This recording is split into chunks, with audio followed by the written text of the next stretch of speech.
이집트에 내린 10가지 재앙에 대한 이야기들이 나오는 거죠. 이집트 백성들이 이 재앙을 받는다라고 하는 것은 아브라함이 받은 축복의 연속성이다라고 하는 것을 우리가 알 수 있습니다. 왜요? 아브라함이 받은 축복이 뭐예요? 다시 떠올려 보죠. 축복하는 자는 축복을 받고 저주하는 자는 저주를 받을 것이다라고 하는 거예요.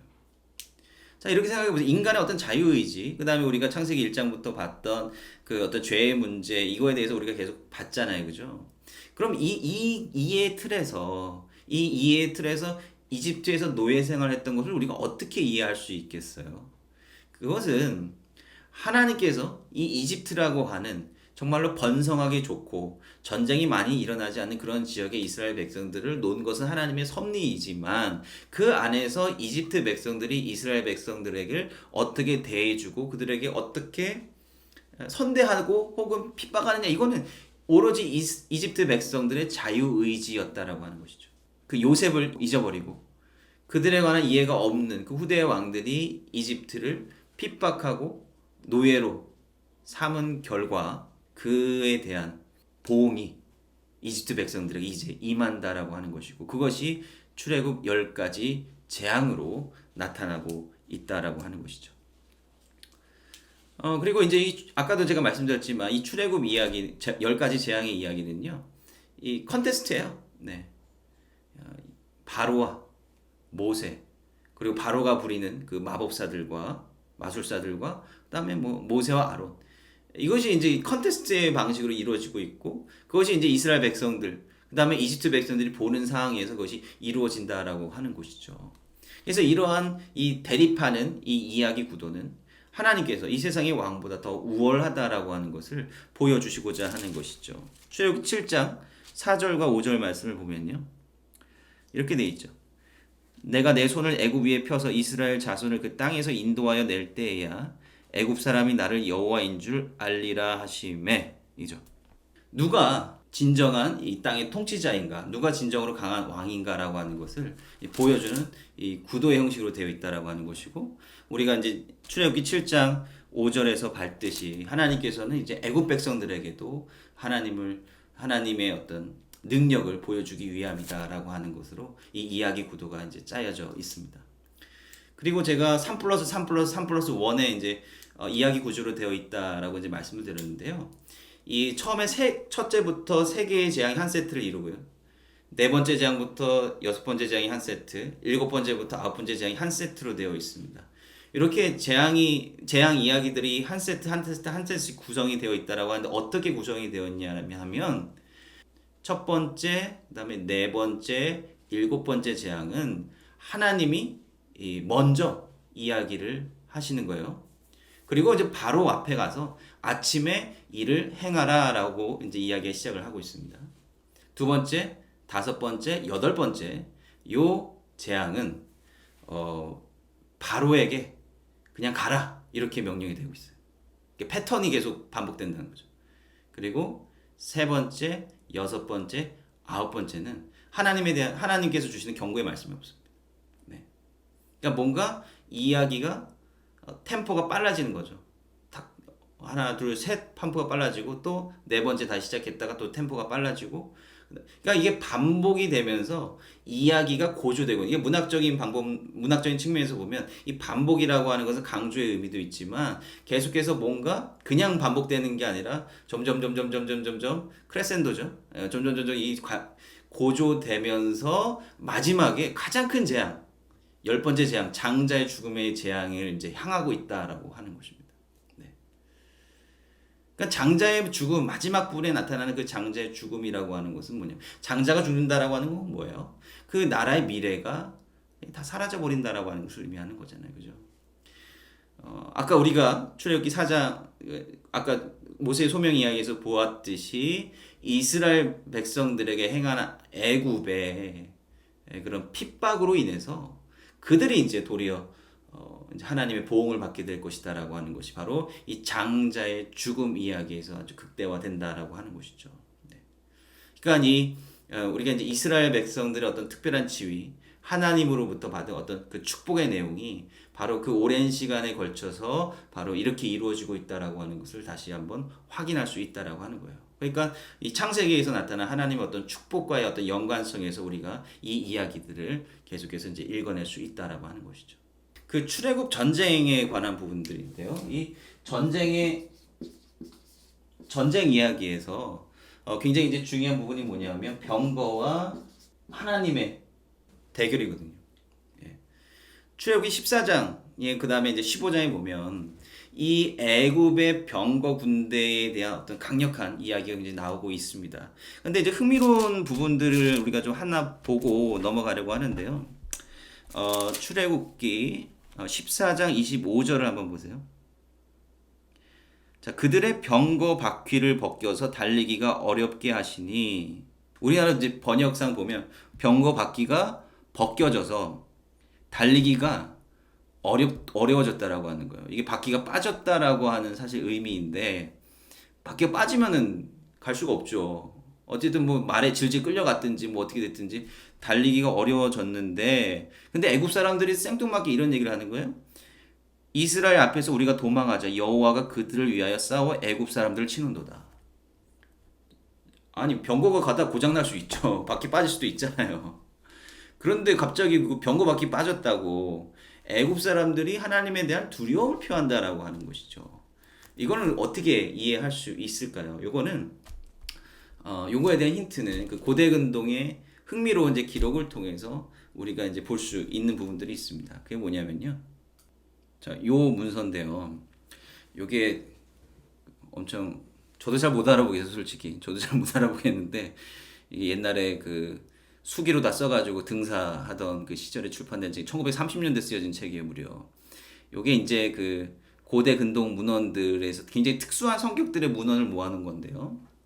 슈마 알루 인나 멜레샤킨이라고 하는 제목인데, 요게 그 도시가 언덕 높은 곳에 세워졌을 때라고 하는 그러한 제목입니다. 이게 이제 무슨 그 문헌들이냐면, 일단 점 보는 책이 징조. 예.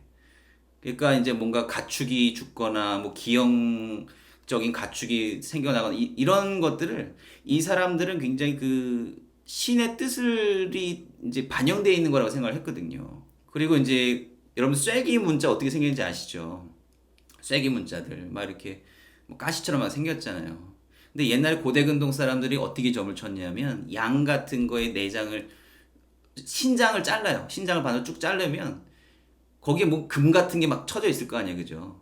그걸로 이제 쐐기 문자랑 비슷하니까 그걸로 막 문자를 막 해독을 해가지고 신의 섭리를 묻고 이런 게 굉장히 그 고대 근동의 어떤 점치는 그런 관습들이었고, 그런 거에 대한 이 내용이 이제 적혀져 있는 것입니다. 그런 걸 모은 거예요. 각종 이제 점책이라고 해서 갑자기 성서 시간에 왜 점책을 꺼내나 이렇게 한지 모르겠는데, 자, 이제 요게 그 이 토판 이제 41번 토판에 이제 뭐냐면 요것과 관련된 내용이 있어요. 그러니까 슈마가 이제 만약에 슈마 샤루 왕이에요. 울루 루브 하면 이게 지도자를 말하는 겁니다. 예, 나르카부타 이르카브마 안나 임미티슈 임쿠뚜마, 이게 무슨 뜻이냐면 수레를 타고 가다가 왕이나 어떤 귀족 이런 지도자가 떨어지면, 마차 타고 가다 떨어지면 이게 무슨 징조냐라고 하는 거예요. 요렇게 이제 시작하는 전차와 관련된 징조 문서들입니다. 예. 이제 대표적으로 뭐 이런 내용들이 있어요. 그냥 가다가 마차 타고 가다가 오른쪽 바퀴가 빠지면 이거는 샤마시 신의 태양신이에요. 샤마시 신에 의한 것이고, 샤마시가 그에게 저주를 내릴 징조다. 그다음에 막 타고 가다가 왼쪽 바퀴가 빠져버리면 이시타르가, 또 이게 축복이에요. 또 이제는 축복을 줄 것이다. 뭐 이런 징조가 기록이 되어 있습니다. 그러니까 이 고대 근동의 사람들이요, 이 전차를 타고 가다가 바퀴에 뭔가 이상이 생기거나 어떤 부품이 빠지거나 어떤 축이 나가고 이런 것들을 그냥 있는 그대로 받아들이지 않고, 왜냐하면 그런 경우가 굉장히 드물었나 봐요. 와닿지 않고 뭔가 이 신이 우리를 축복하든 저주하든 어떤 징조가 있는 것이다라고 받아들였다라고 하는 것이죠. 그래서 우리가 지금 성경 읽은 거 있잖아요. 이 병거 바퀴를 벗겨가지고 달리기를 아주 어렵게 했다라고 하는 것은 뭐냐? 바로 이러한 자기네들 어떤 종교 인식과 관련이 되어 있었을 것이라고 생각해 볼 수가 있겠습니다. 중요한 포인트는 뭐냐면 이 사람들이 병거를 가지고 있었음에도 불구하고 그것이 무용하게 된 것, 쓸 수 없게 된 것, 이것을 바로 저 이스라엘의 하나님이 우리에게 지금 싸우고 있는 것이다. 우리를 대항하여 싸우고 있는 것이다. 라고 하는 것을 인식하게 했다라고 하는 것이고, 중요한 건 뭐냐면 바로 이 애굽의 군대들이 하나님을 두려워했다라고 하는 거죠. 아까 말씀드린 두려움의 이제 포인트가 여기서 등장하고 있다라고 하는 것입니다. 그러니까 전쟁이고요. 어떤 재앙이고라고 하는 건 항상 양면성을 가지고 있다라고 하는 거예요. 하나님께서 애국 군대를 향한 그런 하나님의 섭리하심을 나타내는 것 또한 굉장히 중요한 하나님의 역사 가운데 하나다라고 하는 것을 우리가 또 발견할 수 있다라고 하는 것입니다. 네. 그런 포인트도 이제 흥미롭게 우리가 발견할 수 있다. 이 출애굽 관련해서 이제 고고학적인 부분들로 이 출애굽을 규명해낼 수 있을까라고 하는 거를 우리가 좀 생각을 좀 간단하게 좀 해보려고 합니다. 이 도대체 고고학과 이 성서의 관계는 우리가 어떻게 생각을 해야 될 것인가를 우리가 좀 생각을 해볼 필요가 있는데요. 이거 뭐 오래된 이야기인데 뭐 이제 우리 시내산이 우리가 보통 성지순례 가는 이집트의 시나이 반도에 있는 시내산이 아니라 뭐 사우디아라비아에 있는 라오즈산이다. 뭐 이런 이야기 아마 많이 들어보셨을 것이고요. 그거 뭐 책을 뭐 제가 수년 전에 봤습니다만 굉장히 설득력이 있죠. 예, 보면은 막 사진도 찍고 막 이런 증거들도 보여주고 뭐 하면서 이거는 출애굽에 관한 이야기다라고 이제 주장을 하셨는데요. 뭐 정확히는 알 수는 없죠. 정확히는 알 수 없고 이거 뭐 맞다 틀리다라고 제가 뭐 단언할 수는 없어요. 예, 그런데 적어도 고고학적인 방식으로 고고학적인 방법론으로 그렇게 증명을 하는 것이 맞냐라고 하는 것을 우리가 좀 생각을 해봐야 되고요. 출애굽과 같은 어떤 성서의 역사적인 사건에 고고학으로 접근을 해가지고 그것의 역사성을 드러낸다라고 하는 것을 어떻게 해야 되는 것인가에 대한 그런 방법론적인 그런 개념을 잠깐 좀 설명을 해드리려고 합니다. 고고학이란 도대체 뭡니까? 고고학은요, 물리적인 흔적. 그러니까 이제 눈으로 보여야 되는 거예요. 고고학은 눈으로, 고고학은 믿음의 측면이 아닙니다. 눈으로 봐야 돼요. 예. 고고학은 믿음으로 할 수 있는 게 아니에요. 일단 땅을 파서 그 안에 뭐가 나와야 되는 거죠. 집터가 나오든 뭐 토기가 나오든 뭐든 나와서 긁어내는 거예요. 그래서 그 물리적인 흔적을 찾아서 옛 시대 때 물질 문화와 사회상을 연구하는 학문이다. 쉽게 말하면 얘네들이 뭐 먹고 뭐 해 먹으면서 살았느냐 이런 거죠. 뭐 해 먹고 살았냐 이걸 보려고 하는 거예요. 이 사람들이 어떻게 살았고 어떤 집에서 살았고 뭘 먹으면서 살았고 무슨 일을 하면서 살았느냐라고 하는 그런 이제 어떻게 물질적인 그 사회상을 밝혀내는 학문이 바로 고고학이다라고 하는 것이죠. 자, 일단은 고고학하면 역사하면 이제 중요한 개념이 뭡니까? 연대를 알아야 되죠. 요거는 여러분들 이제 상식적으로 좀 알아두시면 좋습니다. 고고학의 이제 연대기를 이제 이렇게 이야기를 하는데, 물론 이 연대기 기준은 학자들마다 조금 달라요. 예. 그런데 이제 요게 제가 이해하는, 제가 이제 받아들이고 있는 연대기는 요러합니다. 그래서 EBA는 뭐냐면, Early Bronze Age라고 해서 초기 청동기 시대, 주전 3,500에서 2,300. 주전 3,500이면 거의 이제 그 문명이 막 이제 태동하는 막 그런 시점이라고 보시면 되겠습니다. 그다음에 이 지금 로마자로 1부터 3라고 되어 있잖아요. 그러니까 초기 청동기 시대의 1기, 뭐 초기 청동기 2기 뭐 이런 식으로 이야기를 합니다. 그다음에 초기 청동기 이제 4기. 그다음에 MBA 중기 청동기 시대예요. 미들 브론즈 에이지라고 해서 중기 청동기는 주전 2000년부터 주전 1550년. 그러니까 이때는 이제 라프하게 족장 시대다라고 이제 보시면 되겠습니다. 아브라함, 이삭, 야곱, 그다음에 요셉 뭐 이렇게까지 족장 시대라고 되어 있고요. 그다음에 LBA 후기 청동기 시대, Late Bronze Age 후기 청동기 시대인데 요때를 이제 출애굽이나 이제 사사 시대를 포괄하는 시대라고 보시면 되겠습니다. 그다음에 철기 시대예요. 철기 시대, 아이런 에이지죠. 철기 시대는 바로 이스라엘 왕조, 그러니까 사울 다윗 왕조가 이제 시작이 되는 그 시점이라고 보시면 되겠습니다. 다윗 왕조 때 이제 철기 시대가 이제 시작이 됐다라고 하는 것입니다. 우리 문명사 가운데서도 이 철기라고 하는 그것이 가지고 있는 굉장히 중요한 기술적인 변혁이 있는 거죠. 누가 철기를 가지고 있느냐, 누가 철을 잘 다루고 누가 강철검을 만드느냐에 따라서 그 세력의 판도가 달라졌다라고 하는 것입니다. 그 다음에 이제 철기 2시대, 분열 왕국 시대 때부터 1차 성전이 파괴되는 때까지를 철기 2시대라고 이제 보고 있는 거죠. 자, 우리가 지금 관심 있는 부분은 뭐냐면 바로 후기 청동기 시대, 레이트 브론즈 에이지, 이 후기 청동기 시대에 우리가 관심이 있습니다. 이 시대 때 왜냐하면 출애굽이 일어났다라고 여겨지기 때문에 그렇습니다. 자, 후기 청동기 시대가 가지고 있는 당대 고고학적인 변혁이 있어요. 후기 청동기 시대 때 가나안 지역에 있어서는 완전히 다 파괴층이 다 발견됩니다. 보통 이제 사람들이 이제 집을 짓고 옹기종기 살지 않겠습니까? 이렇게 터를 닦고 집을 짓고 이렇게 살아요. 예. 근데 이제 이 집을 짓고 이제 살고 잘 먹고 잘 살다 보면 이제 전쟁이 일어나는 거죠. 그럼 전쟁이 일어나가지고 이게 다 부서진단 말이에요. 파괴됩니다. 파괴. 근데 이제 나중에 여기를 다시 재건을 할 때 어떻게 재건을 하겠어요? 이거를 다 밀어버리지 못하고 그냥 있는 터 위에다가 다시 집을 짓는 겁니다. 예. 그럼 이게 또 한 번 파기가 돼요. 또 한 번 파기가 돼요. 그리고 요게 또 집이 또 올라가요. 나중에 또 파괴가 돼요. 이게 또 올라가요. 그래서 이게 수천 년이 반복이 되면 나중에 이게 흙으로 덮여가지고 이렇게 언덕이 형성이 되는 거예요. 요게 언덕이 이렇게 형성이 됩니다. 이 언덕을 고강 용어로 뭐라고 부르냐면 텔이라고 부릅니다. 텔. 예. 여러분 나중에 뭐 성지순례 가실 일 있으면 뭐 여리고 뭐 텔 여리고라고 하고 뭐 무기또가 텔 무기또 뭐 텔이라는 말이 많이 나오는데 이게 사람들이 오래 살고 막 부서지고 다시 세우다 보면 수천 년 동안 이런 일이 반복되다 보면 이렇게 인공 언덕이 생겨난다고 하는 것이고요.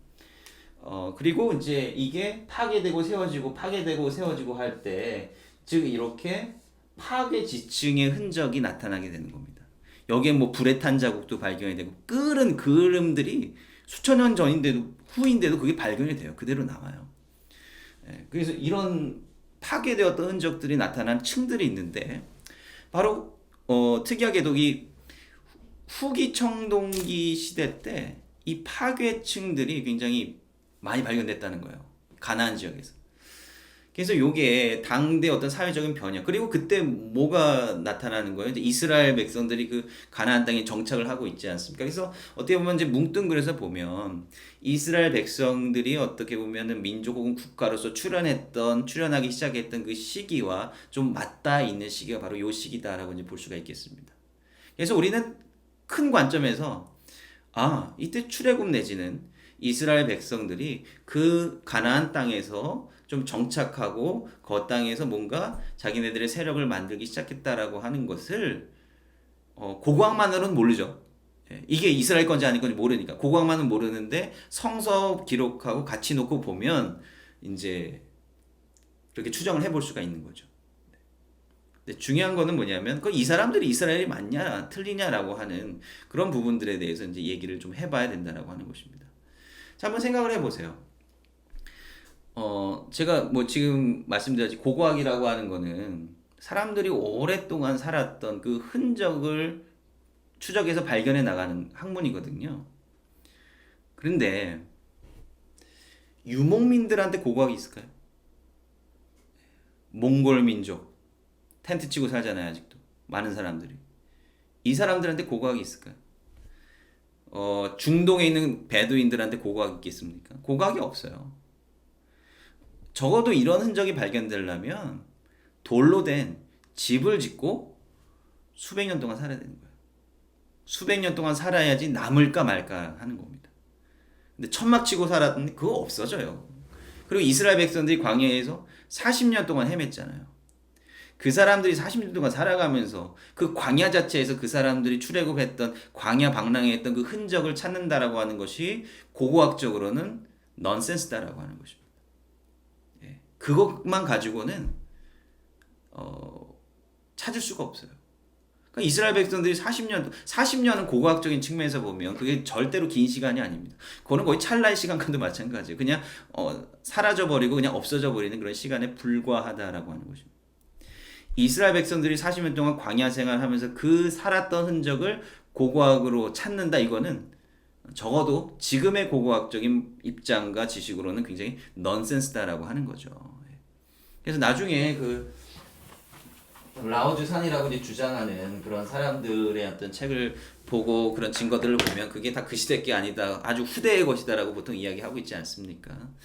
예, 그런 이제 좀 이해를 우리가 좀 가지고 있어야 된다라고 하는 것이죠. 그러면 어떻게 이 출애굽에 관한 이해를 우리가 고고학적으로 좀 해볼 거냐라고 했을 때요. 보통 이제 출애굽의 시대에 대해서 조금 이제 논란이 있습니다. 출애굽의 시대에서는 15세기에 일어났다 혹은 13세기에 일어났다라고 하는 이제 두 가지 시기에 대한 그런 가설이 좀 충돌을 하고 있는데요. 15세기 설 같은 경우는 이게 성서의 기록 때문에 그렇습니다. 성서의 기록 때문에 그래요.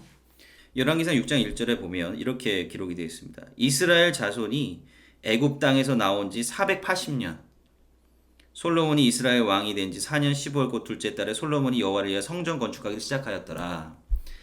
그러니까 솔로몬이 성전 건축한 때가 언제냐면 이스라엘 백성들이 출애굽한 지 480년의 세월이 지난 후였다라고 이야기를 하고 있는 겁니다. 그래서 이제 그 이스라엘의 어떤 왕조 연대는 어느 정도 그 거의 정확하게 할 수 있어요. 왜냐하면 그때 바빌론의 역사라든지 아수르의 역사라든지 이거랑 크로스 체크가 가능하잖아요. 그리고 이제 그때 달력 체계나 이런 것들을 비교해 보면 뭐 유다 멸망할 때 뭐 587년도, 뭐 북이스라엘 멸망할 때 721년도 이게 이제 거의 뚜렷하게 나오거든요.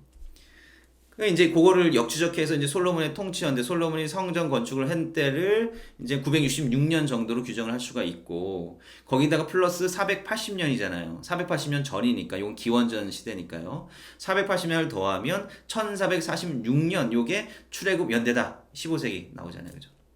그래서 이제 성경에 있는 그대로의 연대를 적용했을 때는 15세기 정도의 출애굽이 일어나는 게 맞는 거죠. 그리고 그 15세기 약간 이후의 기록이기는 하지만 이 아마르나 서신을 보면 이 아마르나라고 하는 게 뭐냐면요. 아마르나 서신이라고 하는 게 뭐냐면요. 그 가나안 땅에 그 뭐 이스라엘 백성이라든지 이제 가나안 도시 국가들이 이제 독립하기 전에 그 중기청동기 시대 동안에 이 가나안 땅을 누가 점령하고 있었냐? 바로 이집트가 점령을 하고 있었어요. 이집트가 아주 절대적인 권한을 행사를 하고 있었습니다. 바로 그러한 때에 이 가나안의 그 꼬마 국가들과 이집트의 왕이 서신을 막 주고받아요. 예, 이런 크지 않은 작은 토판이에요. 아주 작아요. 예. 여기 쐐기 문자로 이제 이집트 왕과 이제 당대의 가나안 땅 이제 도시 국가들이 막 이제 이런 서신을 주고받는 겁니다. 서신 가운데 271번을 보면 이제 여기에 아피루, 아피루라고 하는 말이 나온다라고 하는 거예요. 그래서 저 왕에게 말씀을 드립니다. 나의 주인이시고 나의 뭐 태양이시고 나의 신이시고 그다음에 이 밀리쿠 당신의 하인이 당신의 어떤 뭐 아주 비굴한 내용으로 이제 자기를 이제 소개를 하고요. 그다음에 7번 엎드립니다. 뭐 이런 식으로 이제 뭐 말로는 뭔 말인지 못 하겠어요. 그죠? 나중에 수가 바뀌면 바로 배반을 그럽니다. 네. 그래서 아무튼 이렇게 해서 이제 전쟁이 지금 아주 힘들다 이거예요. 그리고 아비루의 그 힘이 굉장히 그 두렵다. 그것 때문에 굉장히 애를 먹고 있다라고 하는 거죠. 그들의 아비루의 힘으로부터 우리를 건져내 주시옵소서라고 이제 이야기를 하고 있는 겁니다. 그 아비루가 뭐냐? 이걸 이제 하피루라고도 이제 발음이 될 수도 있고요. 이거의 히브리인일 것이다라고 이제 이야기를 하고 있어요. 그렇게 보는 사람들이 있다는 얘기예요. 다 그렇지 않습니다. 이게 히브리인의 정복 역사에 대해서 이야기를 해주고 있는 것 아니냐라고 하는 거죠. 예. 그래서 뭐 출애굽은 그 전에 했고 그 이후에 뭐 14세기 뭐 초반에 보면 이때 이제 그 정복이 시작이 됐던 것 아니겠느냐라고 이제 보는 학자들이 있다라고 하는 거예요. 그래서 이게 앞비루 혹은 핫비루라고 하는 것이 히브리인을 지칭하는 것이 아니겠느냐라고 이야기합니다. 확실치는 않아요. 확실치는 않고 뭐 이제 여러 이제 고고학적인 관점이나 어떤 역사학적인 관점에 대해서 이게 굉장히 다양하게 해석이 돼요. 그래서 이거를 이제 받아들이더라도 이 앞비루라고 하는 사람들이 성경에 나타나는 것처럼 그렇게 어떻게 보면 단일 민족, 단일 이스라엘 민족이라기보다는 근데 그 가나안 땅 지역에서 뭐 압제받고 뭐 이런 이제 반항적이고 이런 사람들이 막 들고 일어난 뭐 혁명이다라고 이제 이야기를 하고 있는 사람들도 있죠. 그래서 외부 침입이 아니라 내부 혁명에 의해서 뭐 이스라엘이 이제 그 히브리인들이 여기 자리를 잡게 된 것이다라고 이제 주장하는 학자들도 있습니다. 뭐 알 수 없죠. 예, 그냥 어떻게 보면 이제 발견되거나 어떤 기록들, 간접적인 기록들에 의한 어떤 상상력일 뿐이니까요. 아무튼 이것이 뭐 그 전에 이것이 뭐 만약에 맞다라고 한다면 출애굽은 당연히 그 전에 이루어졌을 테니까 15세기 설이 뭔가 이제 좀 지지를 받는 그런 근거가 될 수 있다라고 하는 것입니다. 자, 그다음에 이제 13세기 설을 봐야겠죠. 자, 13세기 설. 이 13세기 설의 근거는 뭐냐? 첫 번째, 이 람세스 왕조가 있어요. 람세스 왕조. 그 이집트의 그 왕조를 표기할 때 숫자로 표기합니다. 예. 그래서 19왕조와 20왕조 동안에 이제 다스렸던 람세스 왕조가 있는데 이게 1292년부터 1075년 사이에 통치했던 왕조가 되겠습니다. 그러니까 이 왕조가 통치했던 시기가 13세기고요. 그 다음에 이제 출애굽기에 나오는 지명들이 있잖아요. 람세스, 비돔, 얌슈프가 이제 홍해거든요. 당시 실제로 존재했던 지명이다라고 하는 거죠. 피는 이제 도시 뭐 이런 걸 말하는 거예요. 피람세스, 피아툼, 아툼 신의 도시라는 거예요. 그다음에 파쭈프, 얌수프랑 같은 단어다라고 하는 거죠. 그러니까 그때 존재했었던 지명 그리고 람세스 시대 때 드디어 실제적인 대공역이 그때 있었다라고 하는 기록이 있었기 때문에 출애굽기의 상황이 바로 이 13세기의 상황을 일컫는 것이다라고 이제 생각을 하고 있는 거죠. 그리고 그뿐만 아니라 이집트의 어떤 신전 공역을 할 때 그 옆에 뭔가 이제 그 신전 공역을 하기 위해서 살았던 이 사람들의 집터가 발견됐는데 그 집터가 사방 구조예요. 4개의 방으로 이루어져 있는 구조인데 그 구조가 이스라엘의 전형적인 집 구조거든요. 그럼 같다. 그러면 이 사람들이 여기서 그런 라이프 스타일을 가지고 있었고 나가서 또 동일한 방식으로 집을 짓고 살지 않았겠느냐라고 이제 추정을 해볼 수가 있겠죠. 이게 람세스 시대 때거든요. 그 다음에 아메노페의 용어집. 이게 이제 일종의 사전 같은 거예요. 뭔가 사전 같은 건데 뭐 설명 뭐 이제 뭐 어떤 지리적인 설명이라든지 어떤 문화적인 설명들 그런 용어집들이 이제 발견이 됐는데 그 가운데 호수라고 하는 것을 나타내는 단어, 브라카시라고 하는 단어가 세머예요. 세머. 가나안 계열의 언어다라고 하는 거죠. 그 가나안 계열의 단어가 거기 안에 들어가 있다라고 하는 거죠. 그러니까 아마도 이 노동자들이 이런 사람들이 이 셈족 계통의 사람들, 가나안 계통의 사람들이 있어서 그 사람들을 위해서 썼을 테니까 실제로 이 히브리 노예들이 거기 있었다는 증거가 아닐까? 이렇게 생각을 해볼 수 있는 것이고요. 그 다음에 이제 메르넵타 비문이라고 하는 것이 있습니다. 여기에 이제 고고학적으로 최초로 이제 이스라엘이라고 하는 이름이 발견이 됐어요. 한번 사진 한번 같이 보죠. 네, 여기 이제 뭐 참고로 말씀드리면 이 사이트가 그 성서고고학회 사이트인데요. 이 성서고고학 개간지도 내고 이제 학술지도 내는 굉장히 좋은 자료들이 권위 있는 자료들이 굉장히 많이 있습니다. 여기서 그 성서고고학에 대한 그런 인포메이션들을 여러분 많이 얻으실 수 있는데요. 이게 이제 최근에 이제 나왔던 기사예요. 그래서 출애굽이 이제 뭐 사실이냐 허구냐라고 했을 때 이제 이것을 어떻게 사실적으로 고고학적으로 발견해낼 수 있을까에 대한 이제 이런 예전에 이런 아티클이 있었는데 여기에 대한 어떤 다시 리마인드 혹은 요약이라고 이제 보시면 되겠습니다. 자, 그래서 이게 이제 메르넵타 비문이에요. 메르넵타 비문인데 이게 1219년 그러니까 13세기의 비문이거든요. 그래서 이거는 메르넵타 왕, 이집트의 왕이 쓴 남긴 비문인데 여기 비문에 따르면 이제 이집트를 대항해서 싸웠던 그런 민족들의 목록이 나오고 자기 비브리니까 자기가 이겼다는 거 아니에요. 그러니까 내가 그들을 어떻게 멸절시키고 어떻게 물리쳤느냐에 대한 이제 기록이 여기서 나타나게 된다라고 하는 것입니다. 그런데 이제 중요한 힌트가 뭐냐면요. 여기 이스라엘이에요. 이스라엘처럼 생겼습니까? 상형 문자죠. 예, 이게 잘 보이나요? 이게 이제 상형 문자인데 이게 얼굴을 이제 바라보고 있는 방향으로 가는 겁니다. 예. 이게 왼쪽으로 가기도 하고 막 오른쪽으로 가기도 하고 뭐 지마음이에요. 상형 문자는. 자, 근데 이게 중요한 게 뭐냐면 이게 determinative라고 있는 게 있는데 요거예요, 요거. 여기 남자랑 여자랑 둘이 있지 않습니까? 요게 determinative라고 하는 게 뭐냐면 아카드에서도 나타난 특징이고 이런 그 상형 문자에서도 이제 이집트어에서 나타난 특징인데 어떤 단어를 얘기할 때 이게 조금 익숙하지 않은 단어들이 있잖아요. 이게 사람 이름인지 지명인지 뭐 국가 이름인지 이게 헷갈리는 경우가 있기 때문에 그 지시어를 넣어줘요. 이거는 도시다. 이거는 사람들 이름이다. 이거는 뭐 어느 지역의 이름이다라고 하는 것을 앞에다가 붙여주는 지시어라고 하는 게 존재를 합니다. 요거에 말하는 지시어의 존재는 뭐냐면 민족이에요, 민족. 예, 민족이다. 그러니까 뭐예요? 국가가 아닌 거예요.